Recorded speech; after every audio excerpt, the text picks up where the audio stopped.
เจริญพรท่านสาธุชนทั้งหลายรายการธรรมทานจากวัดพุทธปัญญาเมืองพอมนา รัฐแคลิฟอร์เนียประเทศสหรัฐอเมริกามาพบกับท่านผู้ฟังท่านผู้ชมอีกวาระหนึ่งวันนี้มีท่านผู้ฟังท่านผู้ชมรออยู่หลายท่านเนื่องจากพอใกล้เวลาก็จะต้องมีภารกิจด่วนเข้ามาต้องทำอยู่ก็เกือบจะ7 นาทีกว่าจะได้เข้ามาจัดระบบการส่งเลยช้าไปนิดนึงแต่สิ่งที่น่าขอบคุณก็คือทุกคนจริงใจตั้งใจที่จะฟังก็จะได้ฟังกันได้คุยกันเจริญพรโยมกัลยาว่องทิพย์คงคาโยมประพันธ์วงพาณิชย์โยมโจ้โยมศิวิไลศรีวงชัยโยมพลพันธ์เบรดเล่โยมสุนิตวงสุเทพโยมติวก็มาพร้อมกันเสียงเบานะเกิดอะไรขึ้นโยมก็ลองเปิดของโยมดู ก็ดูใช้ได้ตรงหน้าจอใช้ได้โยมลองเร่งของโยมดูหน่อยบางทีต้องเร่งหน่อยนะสำหรับวันนี้ก็คงจะพูดกันในเรื่องของความหมายของทุกข์แต่ละชนิดในการศึกษาธรรมะนั้นก็อยู่ที่ว่าถ้าเราได้พบในส่วนที่พระพุทธเจ้าอธิบายไว้แล้วเราก็ทำความเข้าใจถ้าทำความเข้าใจได้ก็รับความหมายตามนั้นในเรื่องของทุกขอริยสัจนั้นพระพุทธองค์ทรงแสดงเอาไว้อย่างชัดเจน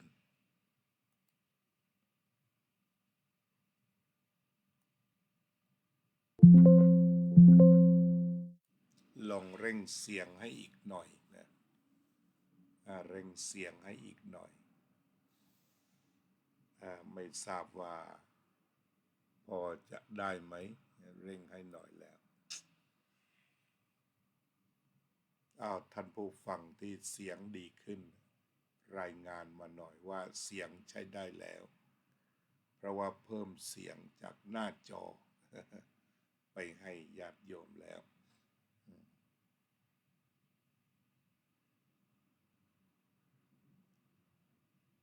การศึกษาวันนี้เราคงศึกษากันเรื่องทุกขอริยสัจอีกทุกขอริยสัจนั้นก็คือกล่าวถึงเรื่องทุกข์เจริญพรโยมธัญพรศรีสุทนในเรื่องทุกข์อันนี้อาตมาคิดว่าฟังของพระพุทธองค์ตรงๆก็น่าจะเป็นประโยชน์สวัสดีครับท่านอาจารย์สาธิตธีระปัญโยครับเจริญพรเสียงชัดดีแล้วเนาะของโยมกัลยาก็เร่งเสียงขึ้นมาให้หน่อยหนึ่งแต่ว่าเริ่มออกอาตมาก็เสียงเบาไปหน่อย ชัดแล้วนะเจริญพรพอเริ่มออกสตาร์ทเสียงเบาไปนิดหนึ่ง โยมกระจ่างพุทธไทยสงฆ์ขอบคุณมากสาธุอนุโมทามิโยมกระจ่างก็ฟังกันอยู่เป็นประจำปกติโยมเป็นชาวเชียงใหม่หรือเปล่าโยมกระจ่างพุทธไทยสงฆ์หรือว่าอยู่นครราชสีมาก็เป็นผู้ติดตามกันมาหลายปีนะวันนี้เราก็จะได้เริ่มศึกษาแต่ละค โยมเค้นธนาศึกษาแต่ละคำแล้วก็จดจำกันเลย ชาติเป็นอย่างไร วันนี้เราก็จะศึกษาความหมายลึกของชาติชรามรณะโศกปริเทวะทุกขโทมนัสอุปายาตซึ่งอยู่ในบัญชีทุกเนี่ยชาติเป็นอย่างไรคือความเกิดพร้อมความยั่งลงความบังเกิดเฉพาะความปรากฏแห่งขันธ์ความได้อายตนะในหมู่สัตว์นั้นๆของเหล่าสัตว์นั้นๆภิกษุทั้งหลายนี่เรียกว่าชาตินี่ชาติชราเป็นอย่างไรโยมเรนูไทยสังคมชราคือความแก่ความคร่ำคร่าความมีฟันหลุดความมีผมงอกความมีหนังย่นความเสื่อมอายุความแก่งอมแห่งอินทรีย์ในหมู่สัตว์นั้นๆ ของเหล่าสัตว์นั้นๆภิกษุทั้งหลายนี่เรียกว่าชรา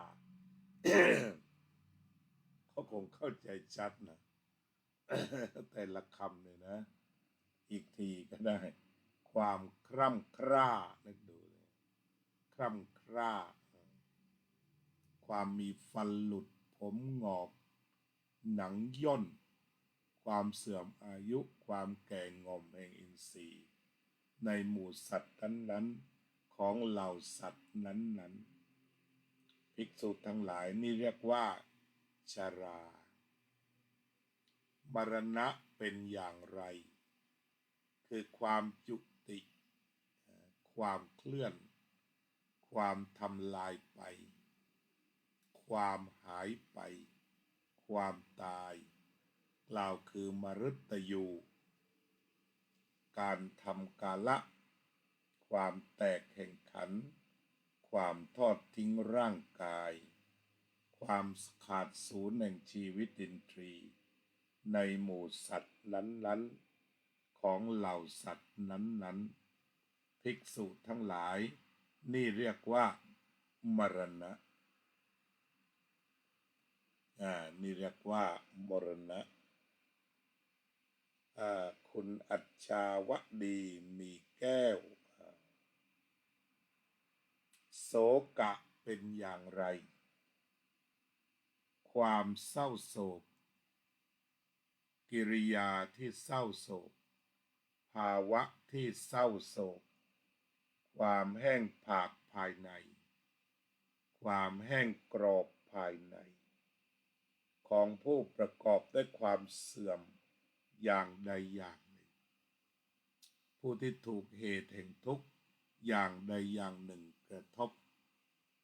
นี่ก็แปลว่าความโศกเจริญพรโยมจิรารัตน์เกียรติสันติกุล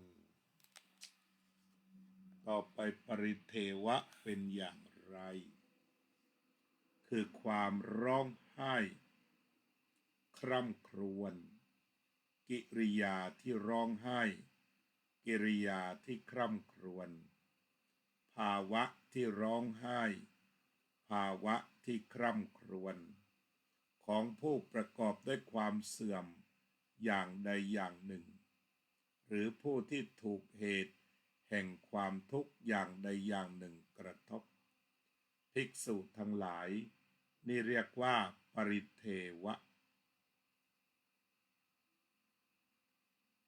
โยมสมควรกตาธิการโยมนิคมลำจวน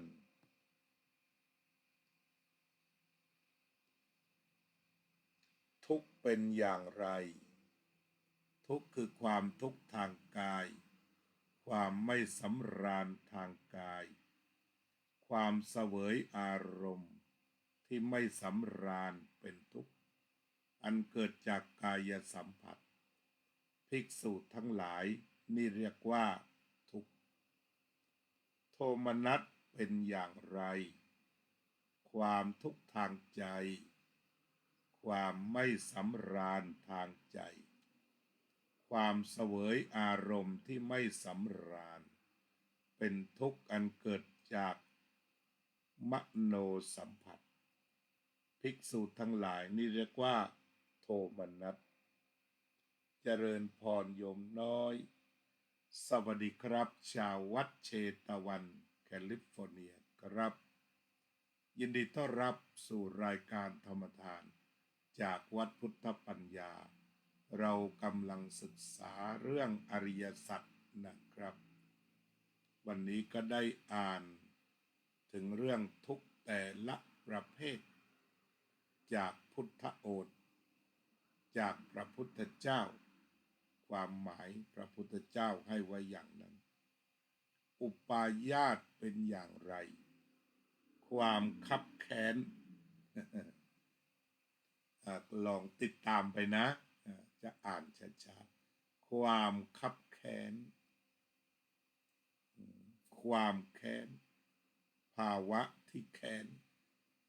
ภาวะที่คับแค้นของผู้ประกอบด้วยความเสื่อมอย่างใดอย่างหนึ่งผู้ที่ถูกเหตุแห่งความทุกข์อย่างใดอย่างหนึ่งกระทบนี่เรียกว่าอุปาญาตกล่าวคือเกิดความเครียดแค้น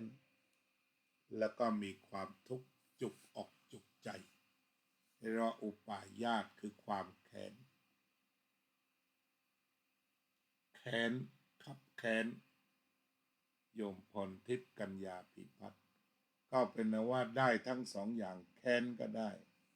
คับแค้นก็ได้ทั้งสองประการ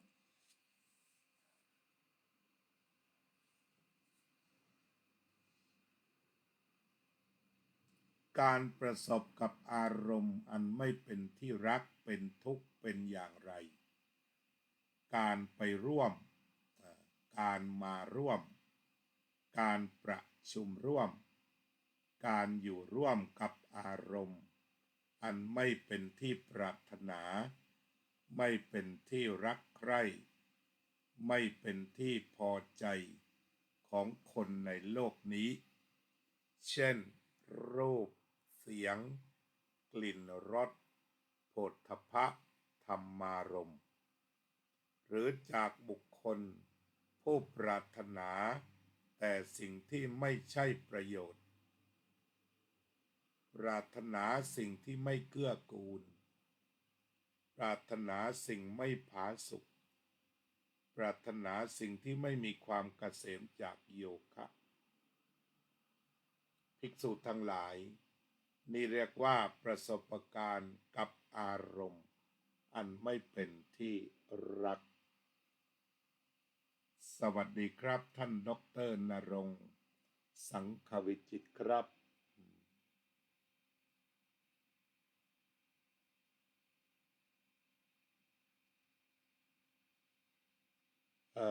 คุณซอโอน่าจะเป็นพม่านะมิงกลาปะโอ้โหพระองค์แสดงไว้ละเอียดก็คงต้องมาย้ำกันอีกชัดเหลือเกินชื่นใจที่ว่าไม่เป็นที่รักนี่มันเป็นยังไงท่านแสดงไว้เหมือนกันคือบุคคลที่ปรารถนาสิ่งไม่เป็นประโยชน์ถ้าเราเจอคนที่ไม่เป็นที่รักนี่เป็นยังไงคือไปเจอคนที่ปรารถนาสิ่งที่ไม่เป็นประโยชน์ต่อกันมีปรารถนาสิ่งที่ไม่เป็นประโยชน์ต่อกันคนที่ไม่น่ารักไม่หวังดีอยู่กับคนที่ไม่เป็นที่รักคือไม่หวังดีคอยจ้องแต่จะแกล้งจะทำร้ายจะทำลายเจริญพรแม่เหรียญสารใจจะกลั่นจะแกล้งจะทำร้ายจะทำลายเรียกว่าเก็บทุกอย่างปรารถนาแต่ให้ผู้นั้นเป็นทุกอย่างเดียว นี่เรียกว่าอยู่กับคนที่ไม่เป็นที่รักโดยพระพุทธองค์ทรงยกบุคคลขึ้นมาหรือว่ารูปเสียงกลิ่นรสโผฏฐัพพะธรรมารมณ์โยมโซเฟียสุภาพรก็แบ่งเป็นสองอย่างนั่นคือตัวอารมณ์ที่เข้ามาทางตาหูจมูกลิ้นกายใจก็ไม่เป็นที่ผาสุกเช่นเสียงดังควันเยอะก็ไม่เป็นที่ผาสุกไม่เป็นที่รักไม่เป็นที่พอใจอากาศร้อนจัดอากาศเย็นจัดก็เป็นทุกข์ชัดเจนต่อไปการพลัดพรากจากอารมณ์อันเป็นที่รักเป็นทุกข์คือการไม่ไปร่วมการไม่มาร่วมการไม่ประชุมร่วมการไม่อยู่ร่วมกับอารมณ์อันน่าปรารถนาเป็นที่รักใคร่เป็นที่ชอบใจของเขาในโลกนี้เช่นรูปเสียงกลิ่นรสโผฏฐัพพะธรรมารมณ์หรือกับบุคคลผู้ปรารถนาประโยชน์ปรารถนาความเกื้อกูลปรารถนาความสุขปรารถนาความเกษมจากโยคะเช่นบิดามารดาพี่ชายน้องชายพี่สาว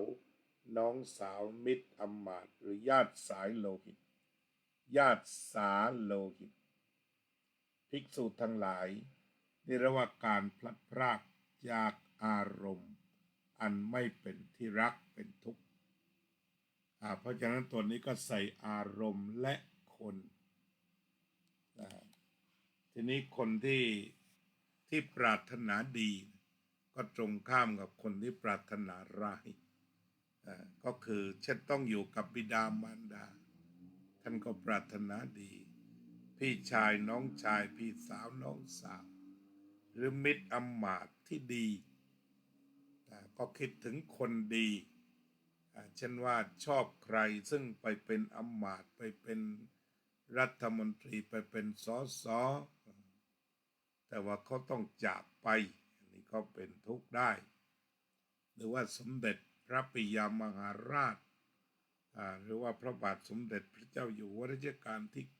9เวลาที่ท่านจากไปสู่สวรรคาลัยประชาชนก็มีความทุกข์นี่เป็นตัวอย่างชัดเจนของคนที่ไม่ใช่คนในครอบครัวการไม่ได้สิ่งที่ต้องการเป็นทุกข์เหล่าสัตว์ผู้มีความเกิดเป็นธรรมดามีความปรารถนาอย่างนี้ว่าทำชั้นไหนหนอขอเราอย่าได้มีความเกิดเป็นธรรมดาหรือขอความเกิดอย่าได้มาถึงเราเลย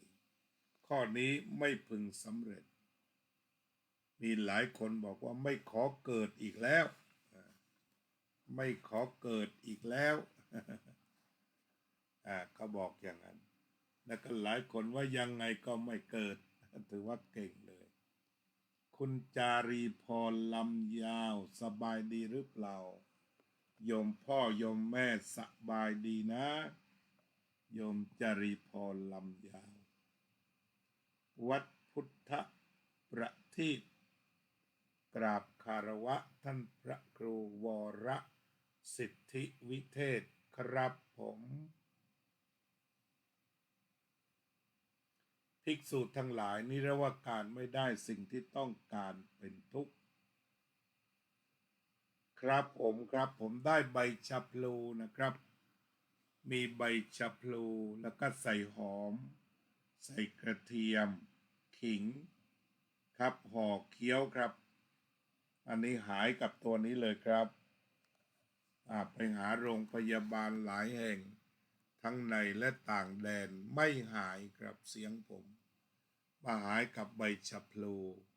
โดยการแนะนำของท่านดร.พระมหานรินทร์นรินทร์โทนะครับรักษาโดยหมอนรินทร์นะครับหายขาดเหมือนขาดตอนนี้เรียกว่าเกลี้ยงเลย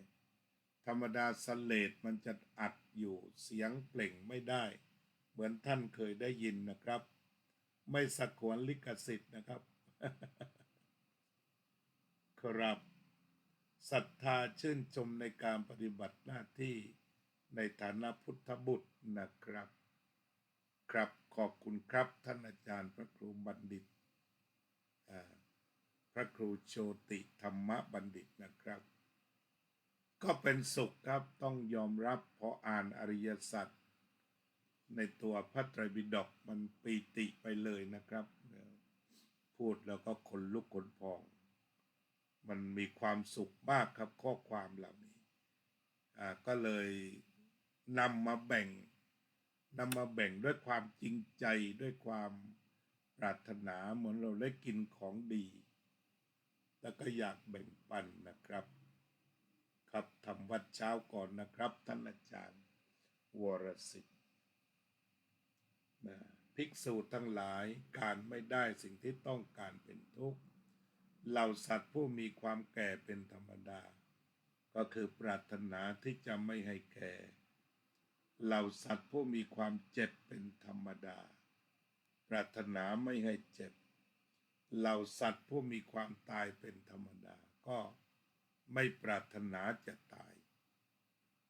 เหล่าสัตว์ผู้มีความโศกความคร่ำครวญความทุกข์ยากทุกข์กายความทุกข์ใจและความคับแค้นใจเป็นธรรมดาต่างก็มีความปรารถนาอย่างนี้ว่าฉะไหนหนอขอเราอย่าได้เป็นผู้มีความโศกความคร่ำครวญความทุกข์กายทุกข์ใจความคับแค้นใจเป็นธรรมดาขอความโศกความคร่ำครวญความทุกข์กายทุกข์ใจและความคับแค้นใจอย่าได้ถึงเราเลยข้อนี้ไม่พึงสำเร็จตามความปรารถนาภิกษุทั้งหลายนี่เรียกว่าไม่ได้สิ่งที่ต้องการเป็นทุกข์คือก็ไม่ต้องการแก่ไม่ต้องการเจ็บไม่ต้องการตายไม่ต้องการความเสื่อมใดๆนะก็เป็นไปไม่ได้สิ่งเหล่านี้ก็เป็นทุกข์เมื่อไม่สมปรารถนาโดยย่ออุปาทานขันธ์ห้าเป็นทุกข์อย่างไรความรู้จักธรรมชาติ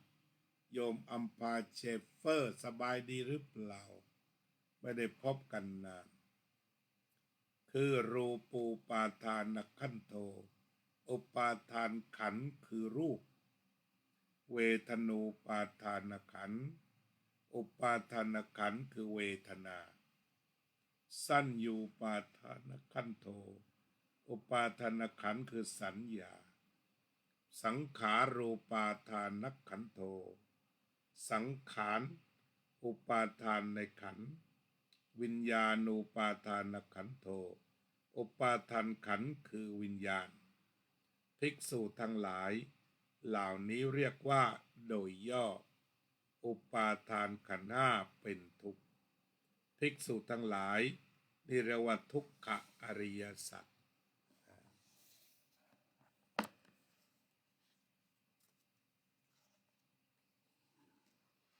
วันนี้เราก็เรียกว่าจบทุกขอริยสัจโยมเป็นศรีภักดีไทยโยมอัมพาเชฟเฟอร์ก็มีนักศึกษาธรรมะรุ่นใหม่รุ่นเก่าเข้ามารวมกันอันนี้ก็คือตัวรายละเอียดเวลาที่อาตมาอ่านพบว่ามันชัดอยู่ในทีมันชัดอยู่ในทีก็พามาแบ่งโยมว่าพระพุทธองค์ตรัสอย่างนี้เช่นว่าการประสบพบกับสิ่งที่ไม่พอใจกล่าวกันโดยความเข้าใจของเราคือหนึ่งรูปเสียงกลิ่นรสโผฏฐัพพะธรรมารมณ์ที่ไม่พอใจถ้าไปประสบหรือประจวบกันไปพบกันก็ทุกข์ทีนี้สองคนที่มีแต่ความปรารถนาร้ายเอาแต่จะแกล้งเอาแต่จะจับผิดเอาแต่จะว่าพอเจอแล้วมันก็เป็นทุกข์เป็นยังไงโยมนิพาพรยิ่งรุ่งโรจน์เจริญพร นี่เช่นคำนี้เราก็ได้ศึกษาตรงว่าหมายถึงสองอย่างหมายถึงอารมณ์ที่ไม่น่าพึงใจรูปเสียงกลิ่นรสโผฏฐัพพะที่ไม่น่าจะพึงใจก็เป็นทุกข์บุคคลที่ไม่น่าพึงใจก็เป็นทุกข์ถ้าจะต้องอยู่ด้วยที่เวลาที่จะพลัดพรากกันพ่อแม่พี่น้องพี่สาวน้องสาวซึ่งมีความปรารถนาดีต่อกันหรือว่าสิ่งที่มันเป็นรูปเสียงกลิ่นรสโผฏฐัพพะธรรมารมณ์ที่ดีสิ่งเหล่านี้ล้วนถ้าพลัดพรากเมื่อไรเป็นทุกข์เมื่อนั้นโยมนพรัตน์บุญกอบเจริญพรอันนี้ก็บัญชีทุกข์บัญชีทุกข์ญาติโยมถ้ายังไม่แม่นก็ทบทวนได้ฟังหลายๆรอบได้ก็จะเข้าใจเจริญพรวันนี้ก็คงจะแค่นี้ร่วมกันเจริญสมาธิภาวนาอานาปานสติคือการจัดการลมให้เหมาะให้เข้าสะดวกออกสะดวกสำคัญคือให้จิตรู้สติรู้เพิ่มความรู้เจริญพร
สัพเพ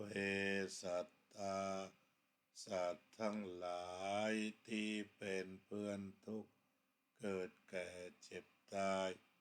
ด้วยกันทั้งหมดทั้งสิ้นอเวราโหนตุจงเป็นสุขเถิดอย่าได้มีเวรแก่กันและกันเลย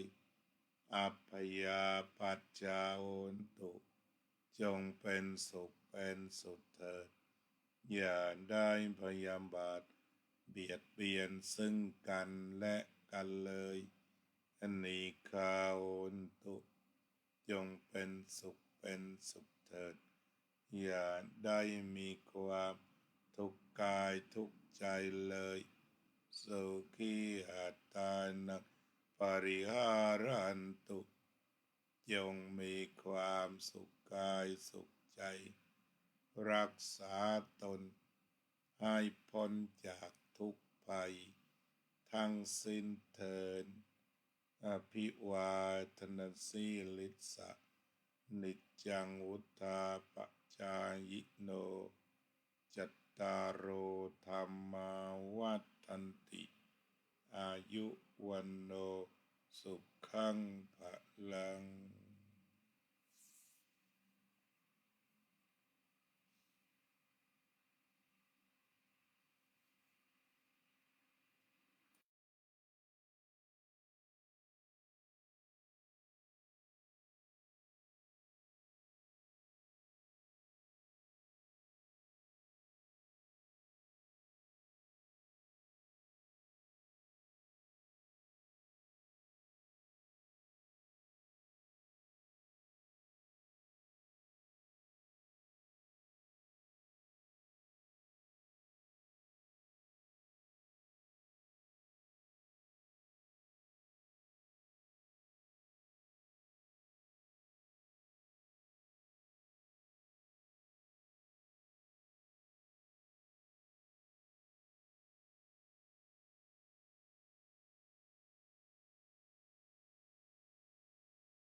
รู้เป็นสัพพัญญูตรัสสอนความจริงตรัสสอนความจริงว่าธรรมะย่อมชนะทุกสิ่งเป็นที่พึงพิงแก่ผู้ประพฤติชอบธรรมธัมโมจะวินาโสธัมโมภเวรัคติธัมมัจจาริอำนาจใดๆก็ตามย่อมถึงความพินาศถ้าขาดธรรมะประจำไม่มีใครอยู่ข้ามฟ้าเราต่างเกิดมาใช้กันจงอยู่ในศีลในธรรมคิดทำแต่กรรมที่ดีธัมโมจะวินาโสธัมโมภเวรัคติธัมมัจจาริธรรมส่องสว่างสู่ทางสุขสีคำจุนโลกนี้นิรันดร์ธัมโมจะวินาโส